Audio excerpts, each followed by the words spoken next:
Hey everyone, welcome back to English Practice Lab. I'm John. And I'm Sarah.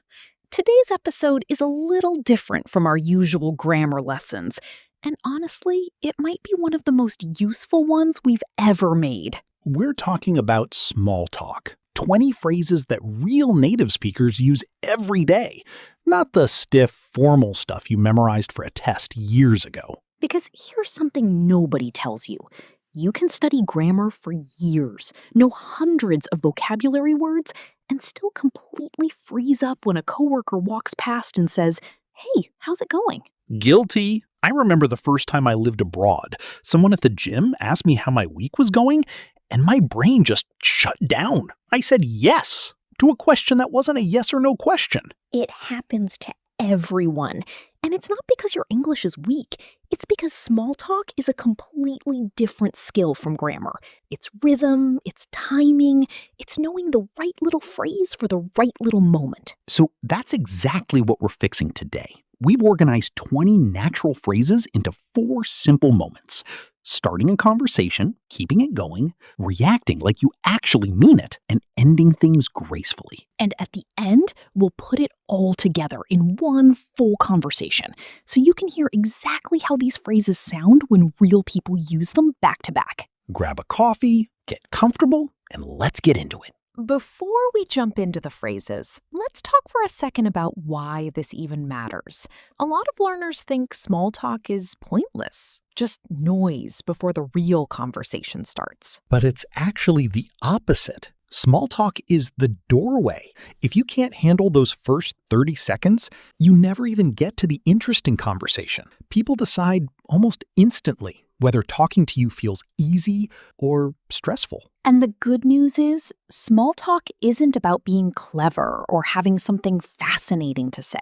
It's about having a handful of reliable phrases ready to go, so your brain doesn't freeze. Exactly. Think of these 20 phrases like tools in a toolbox. You don't need all of them every time. You just need to know where to reach. Okay, category 1, breaking the ice. This is that first, slightly nerve-wracking moment where somebody needs to say something. A lot of learners freeze here because they think they need something impressive. You really don't. You just need something simple, warm, and easy to say without thinking too hard. Phrase 1. Hey, how's it going? This is about as casual as it gets. Use it with a neighbor, a classmate, someone from your gym, anyone you already have a light connection with. For example, hey, how's it going? I haven't seen you around the building lately. Phrase 2, and I love this one. Long time no see. Perfect for running into someone you haven't talked to in a while. It shows the other person that you noticed the gap, and honestly, people love being noticed. Something like, long time no see. Are you still working downtown? Phrase 3 works great in public spaces, like a cafe or a waiting room.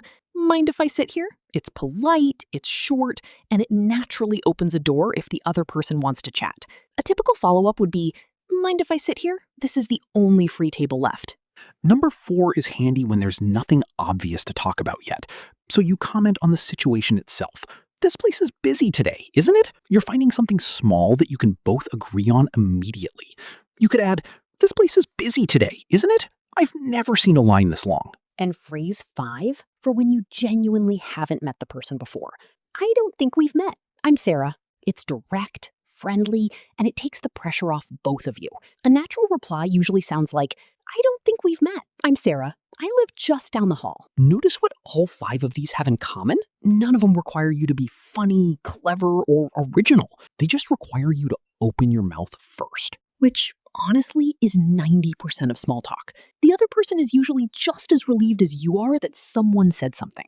Category 2. Once the ice is broken, how do you actually keep things moving without it feeling like a job interview? Phrase 6. So, what have you been up to lately? This is your reliable go-to whenever you haven't caught up with someone in a while. It often leads to something like, so what have you been up to lately? Anything new with the family? Phrase 7 is great for a Monday morning. Did you do anything fun this weekend? It's specific enough that people usually give you a real story instead of just, good, thanks. For instance, did you do anything fun this weekend? I finally tried that hiking trail everyone talks about. Number 8 is perfect for coworkers. How's work treating you these days? Notice it's not just how's work. Adding treating you makes it sound warmer, like you actually care about the answer. You might hear, how's work treating you these days? That new project sounded intense. Phrase 9 does two jobs at once. It's small talk, but it can also lead to genuinely useful information. Have you tried the new place around the corner? A natural add-on could be, have you tried the new place around the corner? I heard the pastries are amazing. And phrase 10 goes a little deeper, once the conversation is already flowing. What do you usually do to unwind after work? People love talking about how they relax. It's an easy, positive topic, and it often turns into a comment like, what do you usually do to unwind after work? I've been meaning to pick up a hobby myself. The secret with all 5 of these is that they're open questions. You're never asking something that can be answered with a simple yes or no. Right, because a yes or no question is basically a conversation killer. An open question hands the other person something to actually talk about.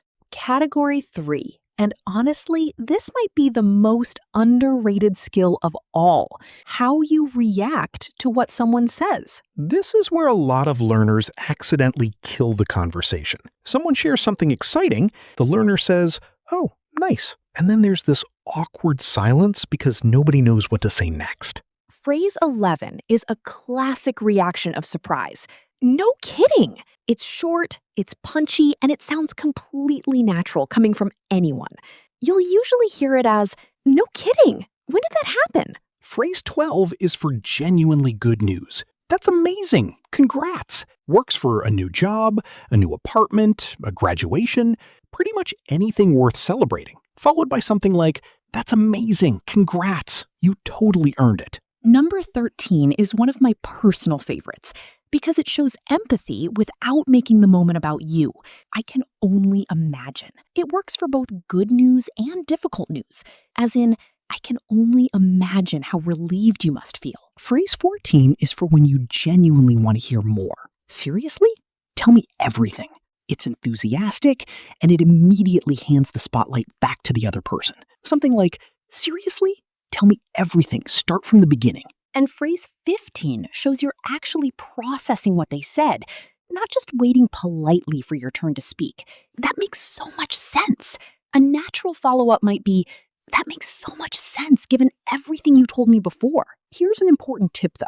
Your tone of voice matters just as much as the words themselves. Say these with a little energy, or they fall completely flat. So true.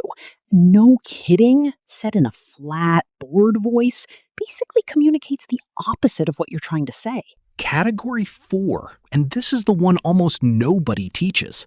How do you end a conversation without it feeling awkward or rude? Phrase 16 is great for work situations. Well, I should let you get back to it. It gives both of you a polite, natural exit, often paired with, well, I should let you get back to it. I know you're swamped today. Phrase 17 is warm and simple, perfect right before you say goodbye. It was so nice catching up. You'll often hear it as, it was so nice catching up. We should really do this more. Number 18 keeps the door open for the future. Let's grab coffee sometime soon. You don't have to mean literally next Tuesday. It's just a friendly gesture that leaves things on a positive note. Like, let's grab coffee sometime soon. I want to hear more about your trip. Phrase 19 manages to be honest and kind at the same time. I don't want to keep you, but it was great chatting. It shows respect for the other person's time without cutting them off abruptly, often followed by, I don't want to keep you, but it was great chatting. Text me later. And phrase 20 is the classic, easy goodbye that works absolutely everywhere. Take care. See you around. Simple, warm, and it always lands well, no matter who you're talking to. 20 phrases down. Now, let's actually hear all of them working together in one real, natural conversation. Let's set the scene somewhere a little different this time. A small bookstore on a quiet Saturday afternoon. I'll play Anna, who just walked in, and John will play Mike, who's already browsing the shelves.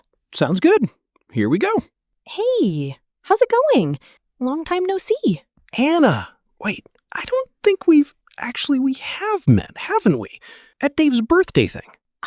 Yes, exactly. Small world. This place is busy today, isn't it? It really is. So what have you been up to lately? Actually, I just got back from a trip to Portugal. No kidding. How was it? Incredible. Seriously, ask me anything. I have way too many photos to show you. That's amazing. Did you do anything fun this weekend too, or are you still recovering from the jet lag? A bit of both, honestly. How's work treating you these days? Busy, but good. Have you tried the new place around the corner, by the way? The little coffee shop? Not yet. What do you usually do to unwind after work? Maybe we should check it out together sometime. I can only imagine how good their coffee is if it smells that amazing just walking by. Let's grab coffee sometime soon, actually. I'd love that. Well, I should let you get back to your books. It was so nice catching up. I don't want to keep you, but it was great chatting. Take care. See you around. And that's it. A complete, natural conversation using all 20 phrases from today's lesson. Notice that nobody sounded like a textbook. It flowed naturally because these phrases were built for real life, not for an exam. One more thing before we wrap up. Small talk habits can shift depending on where you are. In some English-speaking countries, people chat with total strangers in line at the grocery store. In others, that would feel a little unusual. So watch the people around you. If everyone at your workplace or your gym seems relaxed and chatty, feel free to use more of these phrases. If the environment feels quieter, start small and read the room. Small talk is flexible. These 20 phrases are your foundation, but real confidence comes from noticing how people around you actually talk. Quick common mistake before we go. Don't answer, "How's it going?" with a long, detailed story about your entire week. It's a greeting, not a real question. Right. Save the long story for when someone specifically asks, "What have you been up to lately?" That's your green light to actually share something. Small talk has its own little rules like that. And once you notice them, everything gets so much easier. And that's actually not the only mistake we see all the time. Here's a second one. Taking every question completely literally. Someone asks, "How's it going?" And a learner mentally translates it word for word, then genuinely tries to answer the question about their actual state of being. I've seen that so many times. The person pauses, thinks really hard, and then says something like, "Well, this morning was difficult, but now I feel a bit better." And the other person just stands there a little confused. Exactly. It's not wrong grammatically, it's just too much information for what was meant to be a quick, friendly exchange. The question is really just a warm way of saying hello. Mistake number 3, and this one is sneaky. Over-explaining your answer before the other person even asked for details. If someone says, "Did you do anything fun this weekend?" you don't need to give them a minute-by-minute report. Right. 1 or 2 sentences is usually perfect. "Yeah, I went hiking. It was great," is enough. If they want more, they'll ask a follow-up question. That back and forth rhythm is actually part of what makes small talk feel natural. Another common one, forgetting to ask the question back. If someone asks, "How's work treating you?" and you answer, then just stop talking. The conversation can die right there. A simple "and you?" or "what about you?" keeps the ball rolling. It shows the other person that you're actually interested in them too, not just talking about yourself. And finally, one mistake that's a little more about tone than words. Reacting to good news with a flat, low-energy response. Remember what we said earlier about phrases like, "No kidding." If you say them without any enthusiasm, they can actually sound sarcastic or bored. It happens especially when learners are concentrating so hard on saying the words correctly that they forget to add any feeling to their voice. Practice saying these reactions with a little more energy than feels natural to you at first. It usually sounds just right to the other person. So, to sum up, don't over-answer simple greetings. Don't take questions too literally. Keep your answers short unless asked for more. Always bounce the question back and put a little life into your reactions. Small mistakes, but fixing them makes a huge difference in how natural you sound.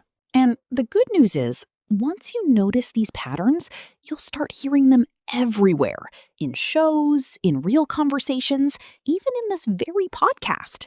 True. All right, let's move on to your homework for this week. Pick 5 phrases, at least one from each category, and actually use them. At work, at the store, texting a friend, anywhere works. Say them out loud a few times first. Your mouth needs to get comfortable with the shape of the words before your brain can produce them automatically in a real conversation. And don't worry about sounding perfect. Small talk isn't a test. It's just 2 people being friendly for 30 seconds. If this lesson helped you, hit subscribe here on English Practice Lab and drop a comment telling us which phrase you're going to try first. We read every single comment, and it genuinely helps us plan future lessons. If there's a specific situation you always struggle with, job interviews, dating, family gatherings, let us know and we'll build a lesson around it. Next week, we're covering how to talk about your job in English. Everything from a simple, "what do you do?" to describing a tricky project at work. Until then, get out there and start a real conversation with somebody. You've got the phrases now. All you need to do is use them. Remember, nobody expects you to be perfect. Native speakers stumble over small talk too. We just don't notice it because it happens so fast. Exactly. Confidence comes from repetition, not perfection. Use these phrases a few times this week, and by next Saturday, they'll feel like second nature. See you in the next lesson. Bye, everyone.